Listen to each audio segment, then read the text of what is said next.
Και τώρα, κύριοι και κύριοι...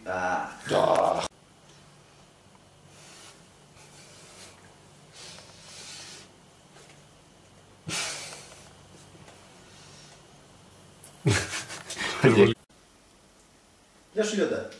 Καλώς ήρθα, Λάκη. Λοιπόν, για πες μας την εμπειρία σου από τα Magic Ears σε τηλεφώνημα.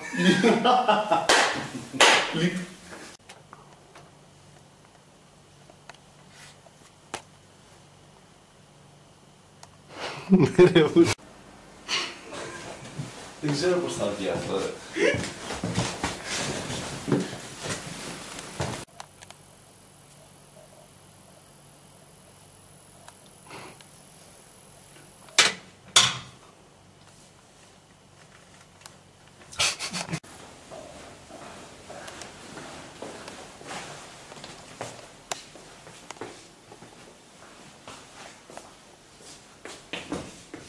Δεν ξέρω.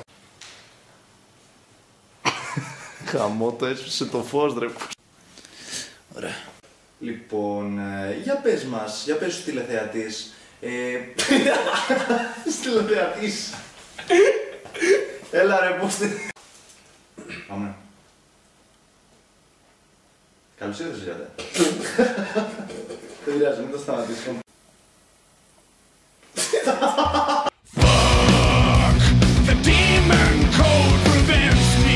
Σώθηκα από αυτά τα Magic Ears, Λάκη, και μαζί με εμένα σώθηκε και η ζωή μου.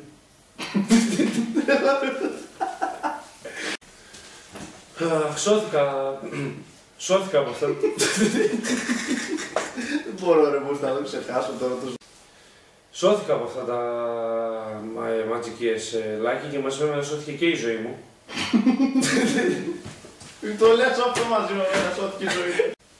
Γαμάω, Κι εγώ. Δεν φαίνεται.